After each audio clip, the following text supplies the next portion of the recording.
खुशामदीद, आदाब, good morning, अस्सलाम वालेकुम। आप सबको हमारी तरफ से आप प्रोग्राम देख रहे हैं सलाम जे के गुलिस्तान न्यूज़ का मॉर्निंग शो। और आज का मॉर्निंग शो लेकर मैं हूं आपका मेज़बान इशफाक गौहर। मेरे साथ नई दिल्ली स्टूडियो में मौजूद हैं खुशामदीद, मैं हूं आसिफ रशीद। नाजरीन, आज की नशरियात में कुछ छोटी बड़ी बातें आपसे हम शेयर करने की कोशिश करेंगे। कुछ सियासी हलचल हो रही है उस पर गुफ्तगू करने की कोशिश करेंगे और न सिर्फ जम्मू कश्मीर के एतबार से आपके सामने कुछ बातें करेंगे बल्कि मुल्की सतह पर क्या कुछ चल रहा है उस पर भी गुफ्तगू करेंगे। और साथ साथ आलमी सतह पर कुछ बयानात आए हैं, रोहिंग्याओं का मामला है, कुछ और मामले हैं, सब आपके सामने एक एक करके खबर रखेंगे इस उम्मीद के साथ कि आपका और हमारा साथ लगातार रहेगा 10 बजे तक। और 3 पड़ाव में इस प्रोग्राम को हम लाने की कोशिश करेंगे, यानी 2 ब्रेक्स इसमें आएंगी। जब दूसरी ब्रेक के बाद आपके सामने आएंगे 9:40 पर हमारी फोन लाइंस खुलेंगी, आप और हम बात कर पाएंगे, आप अपनी आवाज को बुलंद करेंगे। लेकिन तब तक आप हमारे सोशल मीडिया प्लेटफॉर्म का इस्तेमाल करेंगे, यानी आप हमारे फेसबुक पेज पर आएंगे, आप हमारे यूट्यूब और ट्विटर पर आएंगे, इंस्टाग्राम पर आएंगे और साथ साथ हमारी ऑफिशियल वेबसाइट www.gulistannews.in को लॉगिन, शेयर और सब्सक्राइब जरूर कीजिएगा ताकि जम्मू कश्मीर की असल सूरत हाल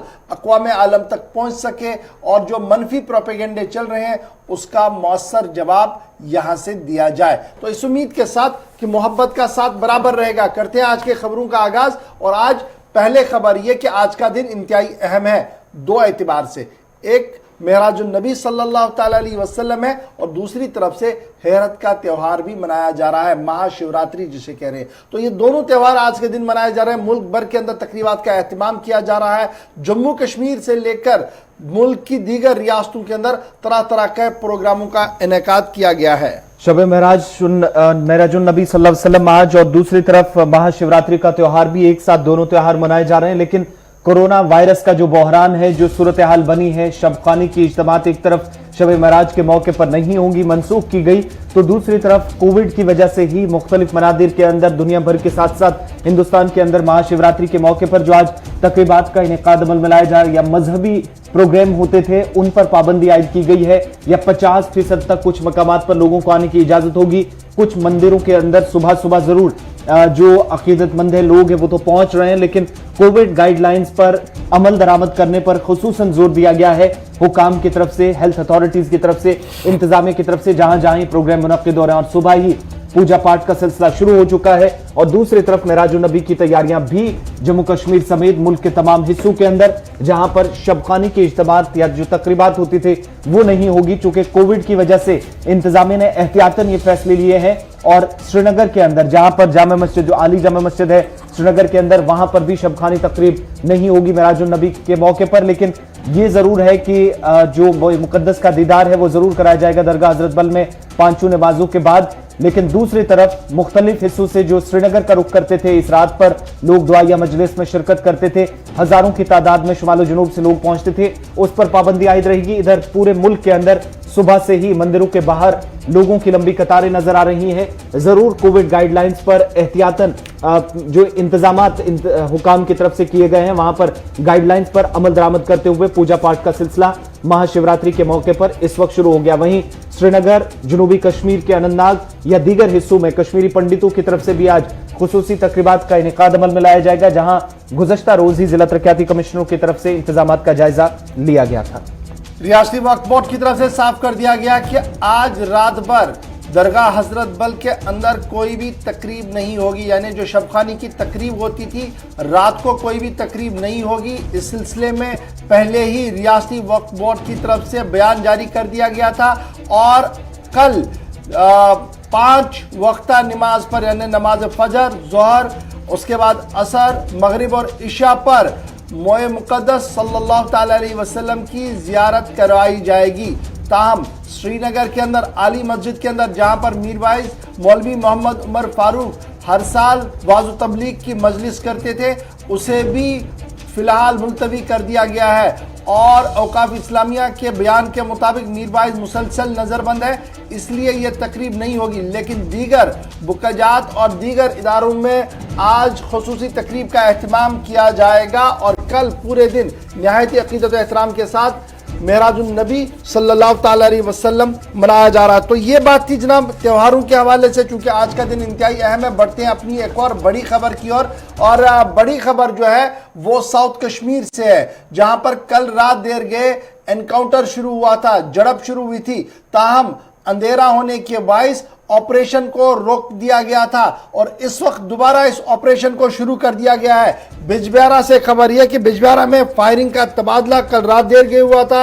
मिलिटेंट मुखालिफ ऑपरेशन को रात देर गए मुअत्तल करना पड़ा था, और अब इस वक्त जो बड़ी खबर आ रही है वो ये है कि सुबह से दोबारा बिजबिहारा के इस इलाके के अंदर तलाशी कार्रवाई जो है वो दोबारा शुरू कर दी गई है। ताहम सुबह से किसी तरीके की गोलीबारी की कोई आवाज नहीं सुनाई दी गई है। सुबह 8 बजे तक का जो अपडेट ग्राउंड जीरो से था, थोड़ी देर में आप ग्राउंड पर चलेंगे जहां से फिदा हुसैन हमारे साथ ज्वाइन करेंगे। लेकिन आपको याद दिलाए कि बिजबिहारा के इलाके में कल सिक्योरिटी फोर्सेस ने मुसल्लह तसादुम आराई हुई, जिसके बाद जंगजू मुखालिफ ऑपरेशन जुमेरात की सुबह तक मुलतवी कर दिया गया था, क्योंकि रात का अंधेरा था और सिक्योरिटी एजेंसियां एहतियात से काम कर रही थी।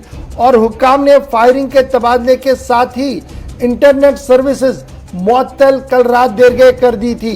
पुलिस के मुताबिक कम अज कम 2 मिलिटेंट जो है वो इस इलाके के अंदर मौजूद थे, जिसकी पेशगी इत्तला सिक्योरिटी एजेंसीज को मिली थी, जिसके बाद पुलिस, 3 राष्ट्रीय राइफल और सीआरपीएफ की मुश्तरका टीम ने गांव का मुहासरा शाम देर गए किया।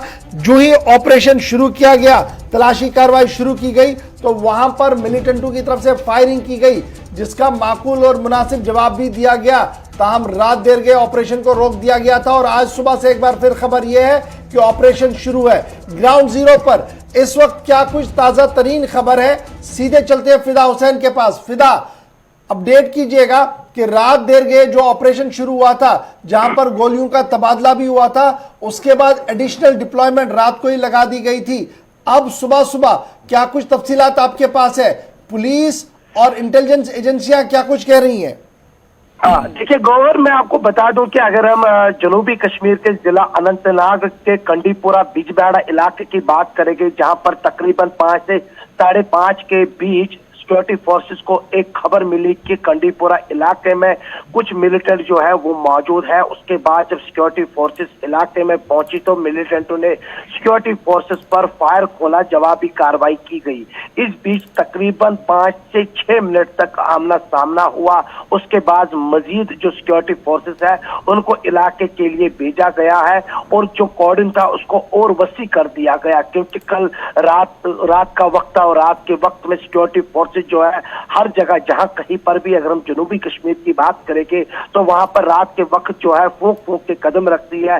पहले वहां पर लाइटें इंस्टॉल करती है, और क्योंकि ये आबाई इलाका है यहाँ पे, और यहाँ पर अगर ये पहाड़ी होता या जंगली इलाका होता तो शायद ऑपरेशन रात भर चलता। हालांकि ऑपरेशन रात भर चला, लेकिन वहां पर जो सिक्योरिटी फोर्सेस जहां पर थी वहां पर ही नजर आई। लेकिन आज सुबह एक बार फिर सिक्योरिटी फोर्सेस की मूवमेंट जो है वो नजर आ रही है। और इस बीच में आपको बता दूं कि कल जो ही फायर हुआ उसके बाद सबसे पहले इंटरनेट को बंद किया गया। अमन कानून को बाहर रखने के लिए सीआरपीएफ की मजीद नफरी और जम्मू कश्मीर पुलिस की मजीद नफरी जो है उनको बिजबिहारा रश किया गया, ताकि अमन कानून की जो सूरत हाल है वो ठीक रहे। लेकिन इस बीच सुबह का वक्त है, अभी जबकि 9 बजने को है, लेकिन अभी भी दोनों तरफ से खामोशी नजर आ रही है। लेकिन सिक्योरिटी फोर्सेस की मूवमेंट जो है वो कहीं न कहीं पे कंडीपुरा में कल शाम से ही नजर आ रही है। लेकिन फिदा हुसैन, मूवमेंट हम सिक्योरिटी फोर्सेस के मामूल के मुताबिक भी देखते हैं, क्या ऑफिशियली फिलहाल ऑपरेशन कॉल्ड ऑफ नहीं किया गया, अभी ऑपरेशन चल रहा है? देखिए दो चीजें हैं कि सिक्योरिटी फोर्सेस की मूवमेंट, एक तो जो हर रोज की तरह मूवमेंट होती है, लेकिन जब ऑपरेशन होता है तो ऑपरेशन में मूवमेंट कुछ अलग सी होती है। तो कहीं ना कहीं पे जो सिक्योरिटी फोर्सेस है वो चेंजेस में होते हैं कि अगर इन्होंने 2 घंटे वहां पर गुजारे तो आप दूसरी नफरी वहां पर लाए, क्योंकि ये ऑपरेशन का मामला है और इस ऑपरेशन में अभी और कितना वक्त लगेगा, लेकिन इसको अभी ऑफ नहीं किया गया है। अभी ये ऑपरेशन चल रहा है, इस ऑपरेशन में और कितना मजीद वक्त लगेगा। शाम इलाके में पूरे जिले में इंटरनेट खिदमत बंद कर दी गई थी, क्या अभी तक जी बिल्कुल आसिफ, इंटरनेट की अगर हम बात करें कि जो ही फायर हुए उसके बाद इंटरनेट को बंद किया गया, क्योंकि यहाँ पर अमन कानून को भी देखा जा रहा है और अमन कानून को बाहर रखने के लिए, जैसे कि मैं बता चुका हूँ कि यहाँ पर मजीद नफरी जो है उनको इलाके के लिए रश किया गया। कल ही हमने देखा यहाँ पर कि हर जगह जहाँ कहीं पर भी जो कंडीपुरा से इलाके को मिलाने वाले रास्ते हैं वहाँ पर मजीद सिक्योरिटी फोर्सेस को हमने कल ही देखा है। हालांकि 12 घंटे गुजरने को है, 12 घंटे का ये ऑपरेशन है और अभी भी ये ऑपरेशन चल ही रहा है इलाके फिदा, में। बड़ा इंपॉर्टेंट ये है कि कंडीपोरा का इलाका जहां पर रात देर गए ये ऑपरेशन शुरू किया गया था, आपने कहा कि सभी दाखिली और खारजी रास्ते बंद कर दिए गए थे, किसी को अंदर और बाहर जाने की इजाजत नहीं थी। तो क्या अभी भी सूरत हाल वैसी है कि रास्ते बंद है या सिर्फ उस एनकाउंटर के आसपास के इलाके को सील किया गया और बाकी इलाका जो है वो खोल दिया गया है, क्योंकि यह पूरा रिहायशी इलाका है? देखिए, जो कंडीपुरा इलाका है, हालांकि इस इलाके से बहुत सारे ऐसे गांव हैं जो मिलाने वाले हैं, सिर्फ इसी इलाके को सील किया गया है। बाकी जितने भी इलाके हैं वो खुले हैं और वहां से लोग जो है उनका आना और जाना जो है हमने सुबह ही देखा है। लेकिन सिर्फ कंडीपुरा को मिलाने वाले जितने रास्ते हैं वहां पर कहीं ना कहीं पर सिक्योरिटी फोर्सेज जो है वो नजर आ रही है। लेकिन कंडीपुरा जो है, क्योंकि रिहायशी इलाका है, काफी ज्यादा वहां पर रिहायशी लोग रहते हैं और अगर हम बागात की बात करें कि बागात भी वहां पर है तो कहीं ना कहीं फिदा, जल्दी से ये अपडेट भी कीजिएगा। कल हमने देखा था कि गोलियों का तबादला हुआ था जिसके बाद ये सारा ऑपरेशन शुरू किया गया, तो क्या इस वक्त सुबह से गोली चलने की कोई वारदात तो नहीं रोनमा हुई है? नंबर 1। और नंबर 2, क्या उस एरिया को आइडेंटिफाई किया गया, उस घर को आइडेंटिफाई किया गया जहां पर मिलिटेंट छुपे बैठे थे? बिल्कुल, दो चीजें आपने बता दी कि सबसे पहले मैं आपको बता दूं, यहाँ पे गोवर की जब फायर हुआ, जो पहला फायर हुआ उसके बाद कोई भी फायर नहीं हुआ, न मिलिटेंटों की तरफ से ना ही सिक्योरिटी फोर्सेस की तरफ से अभी तक। दूसरा, जो रिहायशी, क्योंकि जिस इलाके में, जिस मोहल्ले में, जिस घर में या जिस जहाँ कहीं पर भी जो लोकेशन थी मिलिटेंटों की, जो सिक्योरिटी फोर्सेस को खबर मिली थी, उसको पूरा सील करके रख दिया गया है। वहां पर किसी को आने और जाने की इजाजत नहीं है, क्योंकि सारा फोकस उसी मोहल्ले पर है, उसी घर पर है जहाँ पर ये है। अब क्या, क्योंकि रात का वक्त है, रात के वक्त में क्योंकि लाइटें नष्ट की गई थी और कोई भी जो मूवमेंट है वो हर कोई मूवमेंट जो है उस पर नजर रखी गई है रात भर। और अभी क्योंकि ऑपरेशन को बहुत बहुत शुक्रिया फिदा हुसैन हमारे साथ ज्वाइन करने के लिए। फिलहाल खबर ये कि कंडीपोरा बिजबियारा में मिलिटेंटों और फोर्सेस के बीच जो कल रात देर के तसादुम शुरू हुआ था उसमें सिक्योरिटी एजेंसी की तरफ से पेशरफ्त हुई है।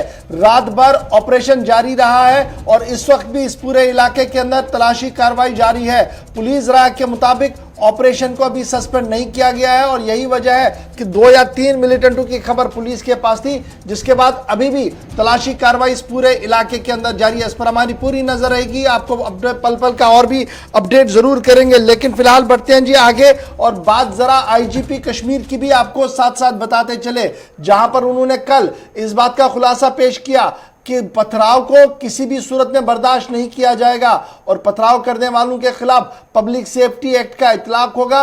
वहीं पर श्रीनगर को भी हाई अलर्ट पर रखने की बात कल आईजीपी कश्मीर ने कही, क्योंकि उनका मानना है कि बड़ा कमांडर श्रीनगर के अंदर मौजूद है। 2-3 अहम चीजें बताई हैं श्रीनगर के अंदर, जहां पर गुज़श्ता दिनों मूवमेंट हुई। पुलिस अलर्ट पर है, शहर के अंदर तमाम इलाकों में नकलो हरकत पर नजर रखी जा रही, किन इलाकों के अंदर मूवमेंट हो रही है, क्योंकि एक बड़े कमांडर की खुद उनने जानकारी दी जो शहर के अंदर पहुंचा हुआ है। दूसरी बात, लावेपोरा एनकाउंटर के मामले पर उनके सवाल पूछा गया, क्योंकि 10 दिनों का वक्त पुलिस की तरफ से दिया गया था, तहकीकात मुकम्मल हो जाएगी। उसमें उन्होंने कहा कि पुलिस की तरफ से कार्रवाई लगभग मुकम्मल की गई है, अब बारी है तो वो अदालत की, जहां पर उनकी तरफ से कागजात पेश किए जाएंगे और आगे की कार्रवाई होगी। और तीसरी बड़ी बात, श्रीनगर के अंदर जामा मस्जिद के आसपास जो जुमा के रोज हुआ और उसके बाद गिरफ्तारियों का अमल भी शुरू हुआ है। अब तक 1 दर्जन के करीब लोगों पर पीएसए भी लगा और 39 लोग कुल मिलाकर जो गिरफ्तार हुए हैं। मजीद उन्होंने क्या कुछ कहा, ये 3 बड़ी और अहम बातें अब तक लावेपोरा एनकाउंटर के हवाले से, जामा मस्जिद श्रीनगर के आसपास जो हुआ था फ्राइडे प्रेयर्स के बाद, और उसके साथ साथ श्रीनगर शहर के अंदर सिक्योरिटी के हवाले से आईजीपी कश्मीर की बात सुनिए। मैं ओपनली बोलना चाहता हूं, इस टाइप के पेल्टिंग को हम लोग बर्दाश्त नहीं करने वाले हैं। श्रीनगर पुलिस ने तुरंत एफआईआर लॉन्च कर दी। 15 लड़के को जिसका वीडियो आ गया है, चेहरा आइडेंटिफाई कर अरेस्ट कर लिए। उसमें 1 दर्जन के आसपास को हम पीएसए बुक करेंगे और कुछ का भी फेस क्लियर नहीं हो रहा है उसको भी आइडेंटिफाई करके अरेस्ट कर लेंगे। टोटल 39 अरेस्ट हो गया। उसमें कुछ बात चल रही है, एग्रीमेंट हुआ है, तो ठीक है, सीज फायर LOC पे वायलेशन बंद है, लेकिन उसके लिए हम लोग कोई यहाँ पर डिफरेंट नहीं है, इंडिफरेंट नहीं है। हम लोग ऑपरेशन को तेज कर रहे हैं, अलर्ट है हम लोग है। और पाकिस्तान का जो कार्रवाई है, खास एक सोशल मीडिया के थ्रू इंस्टिगेट करना, रेडिकलाइज करना, ये बंद नहीं हुआ है। अभी भी काफ़ी रेडिकलाइज कर रहे हैं, लोगों को इंस्टिगेट कर रहे हैं, ड्रोन से एक्सप्लोसिव आ रहा है, हथियार आ रहा है, ये बंद नहीं हुआ। ये पाकिस्तान से साथ अभी जारी है, इन्फिल्ट्रेशन हो रहा है। तो हर एक सिक्योरिटी फोर्स अलर्ट है, हम लोग अलर्ट इसके लिए। और जो भी कार्रवाई होगा उसको हम लोग प्रिवेंटिव एक्शन के थ्रू रोक पाएंगे। अगर रोक नहीं पाएंगे तो एक्शन के थ्रू, इनकाउंटर के थ्रू उसको न्यूट्रलाइज करेंगे हम लोग। कि प्रिवेंटिव इंटेलिजेंस पर हम लोग बहुत फोकस कर रहे हैं, और इंसिडेंट होने के पहले रोकना ये बहुत बड़ी बात है। इसमें हम लगे हैं। मिलिटेंट भी बड़ा प्रयास कर रहा है कि कोई वारदात करने के लिए। जैसे कि हम लोगों को कल खबर मिला था कि छानपुरा एरिया में जो LET का कमांडर है, जो पहले HM में था, अब्बास शेख सब जानते होंगे, आया हुआ कोई वारदात करने के लिए। हम लोगों ने अपने पुलिस फोर्स को पूरे को CRP को अलर्ट कर दिए हैं। अगर उसको या तो जिंदा पकड़ा जाए या इनकाउंटर न्यूट्रलाइज किया जाएगा। तो अपने हम लोग नेटवर्क का स्ट्रॉन्ग कर दिए पूरा हर जगह। अब किसी फ्रेंड को कुछ पूछना तो पूछ सकते हैं।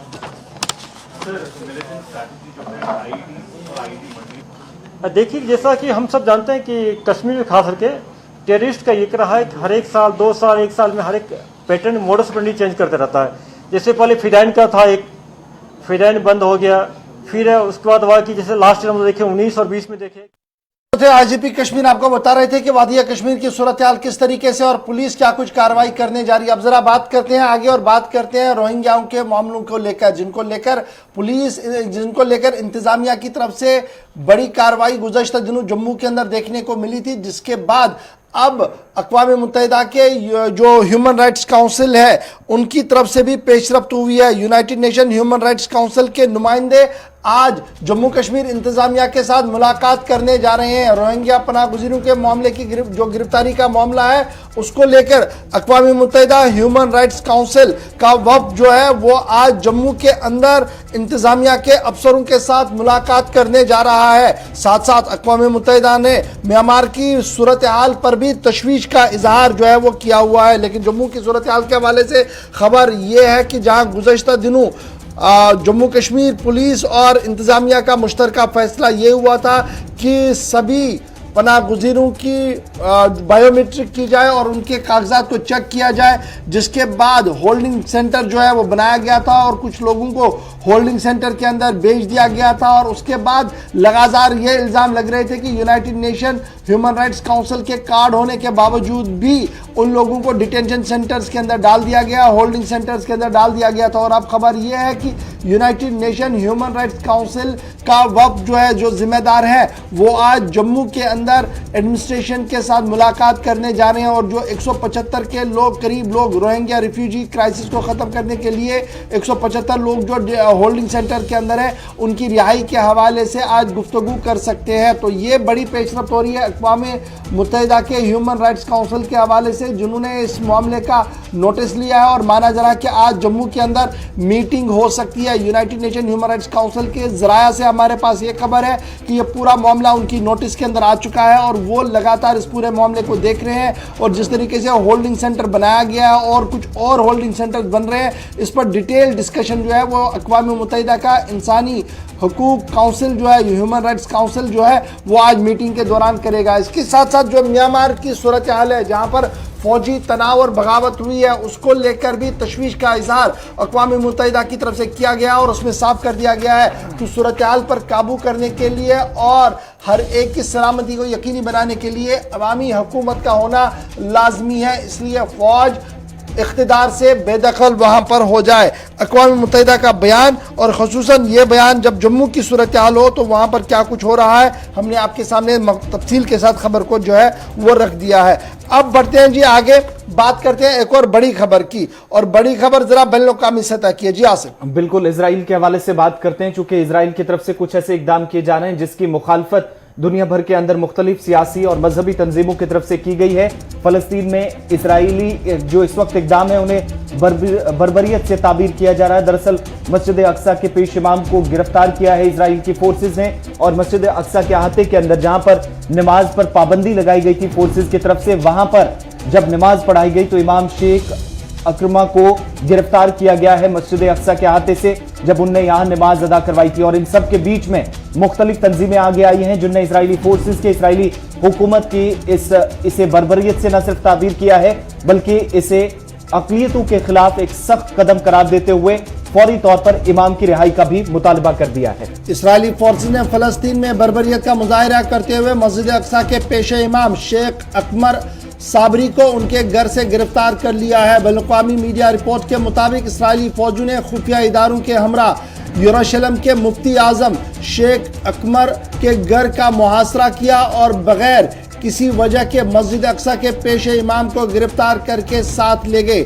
वाज़ेह रहे कि इसराइली फौजों ने अपनी जारियत को जारी रखते हुए शेख साबरी पर पहले भी मस्जिद अक्सा के अहाते में नमाज पढ़ने पर पाबंदी आयद कर दी थी। ये खबर हम आपको इसराइल के हवाले से बता रहे हैं और इस खबर के आने के बाद पूरी दुनिया के अंदर तरह तरह का रिएक्शन भी जो है वो जारी हुआ। तो फिलहाल बड़ी खबर ये कि इसराइल की तरफ से कार्रवाई हुई और मस्जिद अक्सा के इमाम की गिरफ्तारी की खबर आपके सामने है। इसके बाद बढ़ते हैं जी आगे, बात जरा पाकिस्तान की भी करते हैं क्योंकि पाकिस्तान के अंदर भी सियासी गहमा गहमी तेज हो रही है। बिल्कुल, पाकिस्तान के अंदर भी जहां पर अदालतों तक भी मामला पहुंच रहा और पाकिस्तानी इलेक्शन कमीशन ने इमरान खान हुकूमत को एक और झटका दिया है। दरअसल यूसुफ रजा गिलानी जो गुज़श्ता दिनों सेनेट में इलेक्शन जीत गए थे, उनकी कामयाबी की नोटिफिकेशन रोकने की दरख्वास्त की गई थी इलेक्शन कमीशन से, लेकिन यूसुफ रजा को फौरी तौर पर राहत मिली है।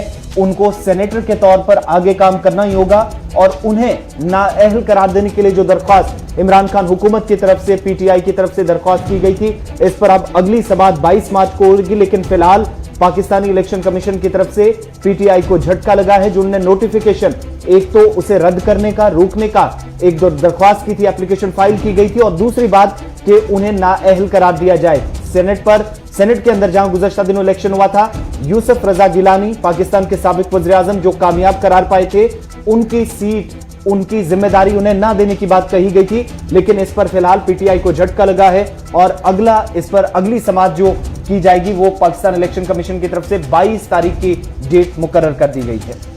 चलिए जी, पाकिस्तान के बाद अब जरा बात जल्दी से अपने एक और पड़ोसी मुल्क अफगानिस्तान की भी आज कर लेते हैं क्योंकि अफगान अमन अमल को लेकर एक बड़ी खबर है। अफगान अमन कॉन्फ्रेंस 18 मार्च को रूस में होगी और पाकिस्तान, चीन और अमेरिका को भी इसमें शिरकत की दावत दे दी गई है। भारत को लेकर रूस का बयान गुज़श्ता दिनों आया था जिस पर बाद में वजाहत भी दे दी गई है। लेकिन फिलहाल बड़ी खबर अफगान अमन कॉन्फ्रेंस के हवाले से 18 मार्च को रूस में होगी कॉन्फ्रेंस। पाकिस्तान, चीन और अमेरिका को भी इस कॉन्फ्रेंस में दावत दे दी गई है। अफगानिस्तान रहनुमा और तालिबान के अलावा अमरीकी, चीनी और पाकिस्तानी सफीरों को शिरकत की दावत दे दी गई है। कॉन्फ्रेंस की तजवीज़ सबसे पहले रूस के लिए अफगानिस्तान के नुमाइंदे खुसूसी की तरफ से सामने रखी गई थी, जिसके बाद इसमें तोसी हुई और लगातार उस पर बैत हुई और अब माना जा रहा है कि अफगानिस्तान के अंदर क़याम अमन के लिए ये बातचीत जो है एक नई संग-ए-मील के तौर पर साबित हो सकती है। इससे पहले आपको याद होगा कि खलीलजाद की तरफ से एक बड़ी पेशरफ्त की गई थी जब तालिबान को मुज़ाकराती मेज़ पर लाया गया था और साबिका अमरीकी हुकूमत के दौरान एक मुआहिदे पर दस्तखत भी हुए थे, जिसके बाद ये उम्मीद लगाई जा रही है कि अफगानिस्तान से अमरीकी फौजों का इनखला मुकम्मल बहुत जल्द होगा। लेकिन नेटो फौजें आहिस्ता आहिस्ता वहाँ से चली जाएंगी जब तक वहाँ पर मुकम्मल तौर पर अमन ना हो। लेकिन बीच में झटके भी लगे और बाइडेन इंतजामिया की तरफ से सवाल भी उठाए गए थे। लेकिन अब रूस सामने आया और रूस की तरफ से पहल हो रही है जिसमें अमेरिका के साथ साथ पाकिस्तान के मंदूबीन भी वहाँ इस कॉन्फ्रेंस के अंदर होंगे। तो बात अफगानिस्तान के अमन अमल की हो रही थी जिसको लेकर खबर आपके सामने है कि अब 18 तारीख को यानी 18 मार्च को अफगानिस्तान में अमन अमल को आगे बढ़ाने के मौजू पर कॉन्फ्रेंस का इनेकाद किया जा रहा है। तो जनाब ये तो बात थी अफगानिस्तान की। अब बात करते हैं दिल्ली की, क्योंकि दिल्ली के अंदर किसान खीमा जन है और लगातार एहतजाज कर रहे हैं और अपनी एहतजाज के अंदर शिद्दत लाते हुए कल किसानों की तरफ से एक और बड़ा ऐलान किया गया और इस बड़े ऐलान के मुताबिक किसानों ने 26 मार्च को भारत बंद की कॉल दे दी है। 26 मार्च 2021 को रेलवे और सड़क दोनों जाम कर दिए जाएंगे। किसान यूनियन का मुश्तरका फैसला और ऐलान बाज़ाब्ता कर दिया गया है। तहरीक को 4 महीने मुकम्मल हो जाएंगे 26 मार्च 2021 को और 4 माह मुकम्मल होने पर हुकूमत के सामने एहतजाज मजीद दर्ज कराया जाएगा, शिद्दत लाई जाएगी। लेकिन किसान लीडरान की तरफ से राकेश टिकैत जो कि यूनियन के स्पोक्स पर्सन है, उनकी तरफ से यह भी ऐलान किया गया है कि अगर जरूरत पड़ी तो इस बार जरूर किसानों की तरफ से अपनी फसल बर्बाद की गई है, लेकिन गेहूं पार्लियामेंट के अंदर आहते के अंदर लाकर बेचेंगे अगर हुकूमत ने उनकी बात सुनी। जरूरत जब पड़ी तो सरकार खुद उनसे बातचीत करेगी। फिलहाल मीटिंग्स का दौर, पंचायतों का दौर और ये मुहिम या जो तहरीक चल रही है जिसको आज 105 दिन मुकम्मल हो रहे हैं, इस तहरीक को फिलहाल नहीं रोका जाएगा, रफ्ता रफ्ता इसको चलाया जाता रहेगा। लेकिन बड़ा ऐलान, 26 मार्च तहरीक के 4 माह मुकम्मल हो जाएंगे और इस दिन किसान बंद करेंगे। भारत बंद का ऐलान, रेलवे और सड़क दोनों को किसानों की तरफ से जाम कर दिया जाएगा।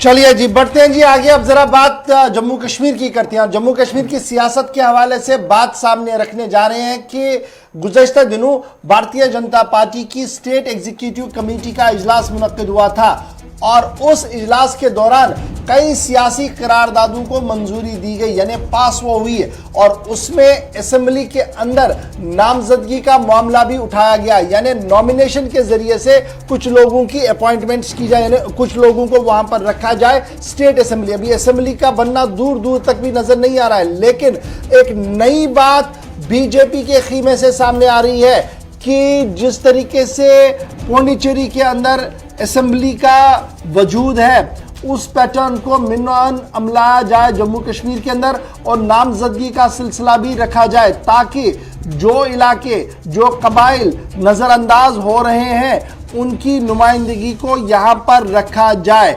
अब आप समझ सकते हैं कि इस सियासी करारदाद का मतलब और मकसद क्या कुछ हो सकता है, लेकिन उसको और समझने के लिए हमारे साथ इस वक्त भारतीय जनता पार्टी के state spokes person doctor Tahir साहब ने भी ज्वाइन कर लिया है। डॉक्टर ताहिर चौधरी, बहुत बहुत शुक्रिया जी ज्वाइन करने के लिए।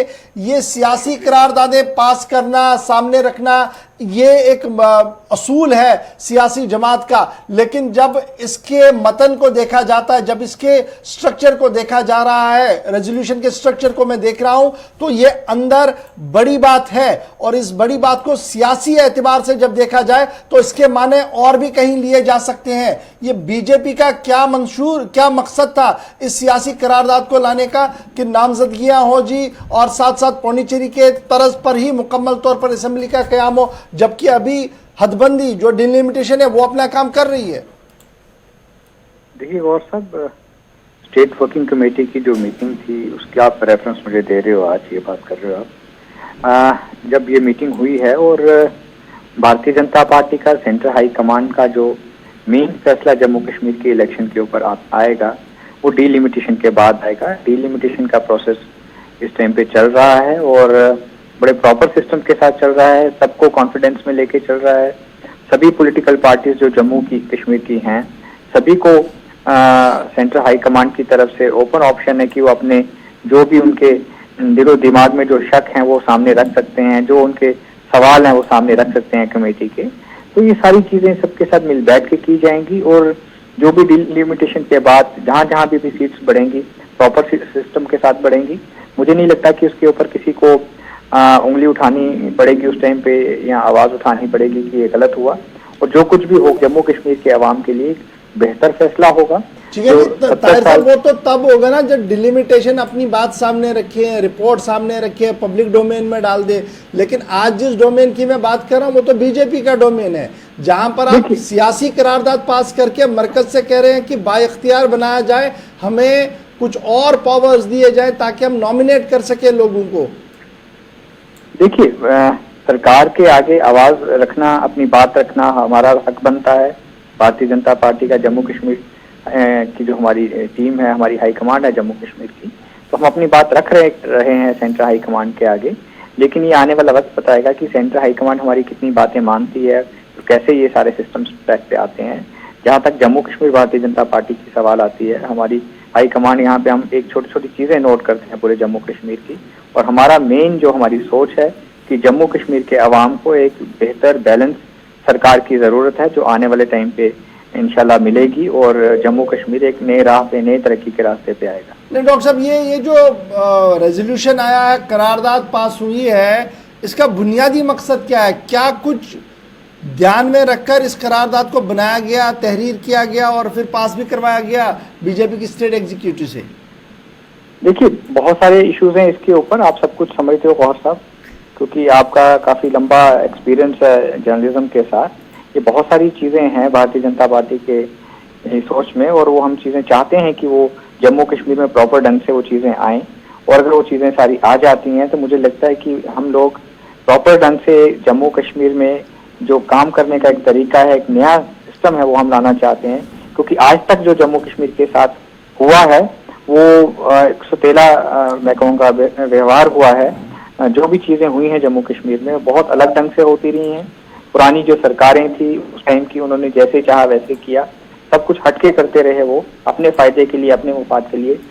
भारतीय जनता पार्टी जो चाहती है, हम वो चाहते हैं कि लाइन में लगे हुए आखिरी इंसान होता है लाइन में लगा हुआ, उसकी फरियाद सुनी जाए। उस चीज को लेके हुए हम आगे चल रहे हैं, और मुझे लगता है कि अगर ये सारी चीजें प्रॉपर सिस्टम के साथ होती हैं और जो हम सोच रहे हैं अगर ऐसा होता डॉक्टर साहब, जब ये सियासी रिजर्वेशन की बात करते हैं तो बात बिल्कुल सीधी सी है। SC ST को लेकर ऑलरेडी रिजर्वेशन है। अब आप गुजर, नॉन गुजर, पहाड़ी, नॉन पहाड़ी को लेकर एक नया विवाद शुरू कर रहे हैं। आपको नहीं लग रहा है कि डिवीजन हो रहा है जम्मू कश्मीर के अंदर, और ये डिवीजन आने वाले दिनों के अंदर एक बहुत भयंकर रूप ले सकता है, जिससे अमन कानून की सूरत हाल भी पैदा हो सकती है कभी कभार? देखिए, डिवीजन भारतीय जनता पार्टी होने नहीं देगी। हम सबको साथ लेके चलने वाले लोग हैं। सबको साथ लेके, कॉन्फिडेंस में लेके ही फैसले लिए जाएंगे। ऐसा कुछ नहीं होगा कि जो आप चीज कह रहे हो वैसा कुछ आने वाले टाइम पे दिखेगा, ऐसा कुछ नहीं होगा। जो भी फैसले लिए जाएंगे सेंट्रल हाई कमांड की तरफ से, फाइनल डिसीजन जो होगा वो सबको साथ लेके जाएंगे हम, क्योंकि सबका साथ, सबका विकास और सबका विश्वास जो हमारा मेन नारा है, हम उसके ऊपर चलने वाले लोग हैं। और अच्छा जी, आप जल्दी से ये बताइएगा, पुरानी जो हमारी असेंबली हुआ करती थी उसमें नॉमिनेशन जो थी वो 2 लोगों की होती है, खवातीन की 2 निशस्तें हम जो थे वो नॉमिनेट किया करती थी सरकार। अब की बार जब ये रेजोल्यूशन बनाया गया तो फिगर कितना रखा? 4, 6, कितने के आसपास आप घूम रहे हैं? जो उम्मीद है आपको कि कहीं ना कहीं एक बीच वाला फिगर मिल सकता है, लेकिन आपकी तरफ से है क्या मसवदा, क्या कुछ है बेसिकली? देखिए, सारी चीजें अभी मैं आपको नहीं बता सकता हूँ। जब आने वाला टाइम आएगा सारी चीजें खुद सामने आ जाएंगी। बहुत बहुत शुक्रिया। डॉक्टर चौधरी साहब हमारे साथ थे, बड़े फूक फूक कर सवालों का जवाब दिया, लेकिन बात उन्होंने बड़ी क्लियर कर दी कि जनाब आने वाले दिनों में बहुत सारी चीजें क्लियर होंगी। रिजर्वेशन का मामला है जी, और नॉमिनेशन का मामला। यहाँ पर रिजर्वेशन तो पिछले दिनों बात हो रही थी, अब नॉमिनेशन को लेकर बीजेपी की करारदाद आई है। और इसके अंदर जब हम माजी में देखते हैं तो 2 खवातीन नॉमिनेट हुआ करती थी, इस बार कितनी होंगी उस पर डॉक्टर साहब ने कहा कि वक्त पर हम आपको बताएंगे। लेकिन जो सियासी तज्जिया निगार है उनका मानना है कि ये जो करारदाद सामने रखी गई है, दरअसल ये एक सोच है, उस सोच को आगे बढ़ाया जा रहा है। अब ये आगे कौन सी राह अख्तियार करेगा उसके लिए थोड़ा सा इंतजार करना होगा आपको भी और हमें भी। और यहाँ पर एक और इंतजार का वक्त आ गया है, यानी आपको और हमें एक छोटे से ब्रेक के लिए यहाँ पर रुकना होगा। ब्रेक के उस पार आएंगे तो बात आपको बताएंगे कि किस तरीके से एक बड़े अफसर ने अपने रिकॉर्ड के अंदर कलमजनी की और बड़ा अफसर बना, और अब सलाखों के पीछे। पूरी डिटेल के साथ इस खबर को बताऊंगा आपको, और फिर आगे आपको बताएंगे कि किस तरीके से जम्मू कश्मीर के अंदर मामलात चल रहे हैं इंतजामी सतह पर। दोनों खबरों पर तफसील के साथ बात करेंगे छोटे से तिजारती वक्फे के फौरन बाद।